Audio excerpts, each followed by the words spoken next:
Tuhan bersamamu. Inilah Injil suci menurut Santo Matius. Sekali peristiwa, Yesus bersama murid-muridnya ada di Galilea. Ia berkata kepada mereka, "Anak manusia akan diserahkan ke dalam tangan manusia. Mereka akan membunuh dia, tetapi pada hari ketiga ia akan dibangkitkan." Maka hati para murid itu pun sedih sekali. Ketika Yesus dan para muridnya tiba di Kapernaum, datanglah seorang pemungut pajak bait Allah kepada Petrus dan berkata, "Apakah gurumu tidak membayar pajak 2 dirham?" Jawab Petrus, "Memang membayar." Ketika Petrus masuk rumah, Yesus mendahuluinya dengan pertanyaan, "Bagaimana pendapatmu, Simon? Dari siapa raja-raja di dunia ini memungut bea dan pajak? Dari rakyatnya atau dari orang asing?" Jawab Petrus, "Dari orang asing."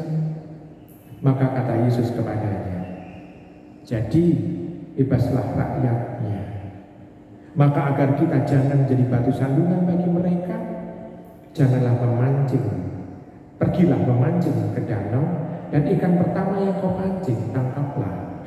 Dan bukalah mulutnya, maka engkau akan menemukan mata uang 4 dinar di dalamnya. Ambillah itu, bayarlah kepada mereka bagiku dan bagimu." Demikianlah sabda Tuhan. Ibu bapak, saudari-saudari kasih dalam Tuhan, dalam bacaan Injil kita bisa melihat di sana tentang pembayaran pajak. Bukan berarti bahwa kita anti pajak, enggak. Tetapi kita tetap mencintai pajak, tetapi kita bisa melihat tujuannya apa dan dari mana pajak itu ditarik. Jadi sana kita bisa melihat Tuhan Yesus mengingatkan kepada semua para muridnya bahwa pajak itu diminta dari orang asing sebetulnya kalau kita baca Injil, bukan dari rakyatnya sendiri. Kenapa? Karena tujuannya untuk menyejahterakan rakyatnya. Ini dari bacaan itu. Kenapa Yesus dan para murid membayar pajak? Ya karena mereka dijajah oleh Romawi, maka mereka dianggap orang asing juga oleh Roma. Maka membayar pajak itu, dan satu orang 2 dirham. Berarti kalau membayar pajak dengan Petrus berarti 4 dirham. Baik, ibu bapak sudah dikasih dalam Tuhan, maka kita bisa melihat pajak seolah-olah itu menjadi, karena yang ditarik adalah orang asing, maka pajak seolah-olah menjadi ongkos sewa untuk tinggal dan hidup di daerah itu. Nah kalau saya tidak ngomong tentang pajak di Indonesia, enggak. Nah itu, tapi kita bisa melihat tujuan pajak adalah untuk menyejahterakan rakyatnya. Ini tujuan utamanya.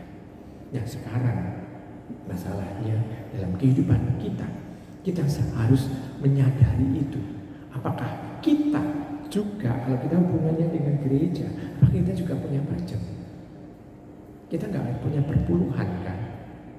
Kalau perpuluhan, orang diambil perpuluhan seolah-olah kalau dia mempunyai kesalahan, perpuluhan diberikan kepada gereja.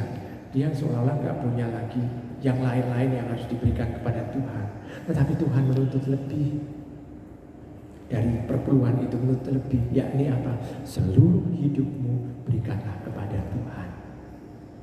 Berarti tidak hanya 1/10 kan? Kalau 1/10 kan enak banget ya. 1/10 aja, 1/10 dari pendapatan. Tapi hidupnya, nah, maka Tuhan itu memberikan misalnya itu, kalau ini pajak dalam arti terhadap Tuhan, kita harus memberikan seluruh hidup kita kepada Tuhan. Dengan kita memberikan hidup kita kepada Tuhan, berarti tampak bahwa kita sebetulnya menyerahkan seluruh kehidupan kita pada penyelenggaraan Tuhan. Dengan kita menyerahkan hidup pada penyelenggaraan Tuhan, berarti tampak bahwa yang kita cari itu adalah Tuhan itu sendiri, kedekatan kita dengan Allah. Nah, itu lebih tinggi dibanding dengan hanya pajak perpuluhan. Lebih tinggi daripada pajak. Seolah-olah kalau pajak perpuluhan kan kita seolah-olah membeli, tetapi ternyata perpuluhan yang dituntut untuk kita adalah keseluruhan hidup kita serahkan melulu kepada Tuhan. Nah, Ibu Bapak Saudari terkasih, maka kalau Tuhan Yesus sekarang berbicara mengenai pajak dalam relasi hubungannya dengan dalam arti penjajah, yang ini adalah hak itu. Sedangkan kalau di dalam dunia orang-orang Yahudi pada waktu itu, orang-orang Yahudi, ada pajak itu ada dua, yakni apa? Pajak bait Allah, memang itu ada perpuluhan, dan pajak nasional, yakni untuk penjajah Romawi. Tetapi kita bisa melihat bahwa itu justru menghidupkan orang yang mau memberontak terhadap Romawi juga, sehingga terjadi banyak misalnya apa itu peperangan atau pembantaian terhadap orang-orang Yahudi sendiri karena orang memprotes orang-orang Romawi itu. Nah, Ibu Bapak, oke, kita tidak akan mempermasalahkan itu, tapi bagi diri kita sendiri, apakah betul kita sudah taat? Karena begini prinsipnya, Ibu Bapak, kalau panjenengan melihat orang yang melanggar lampu lalu lintas, ya merah dilanggar, itu hukumnya sudah jelas. Tetapi orang nekat untuk melanggar, itu hukum yang kelihatan. Apakah bisa diandaikan orang itu taat pada hukum Allah yang tidak pernah itu misalnya itu tertulis dalam arti hukumnya ini kalau melanggar ini dendanya sekian? Enggak pernah ada.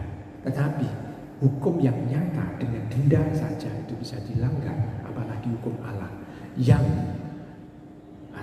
penegak hukumnya tidak kelihatan. Maka diandaikan orang itu mudah untuk melanggarnya.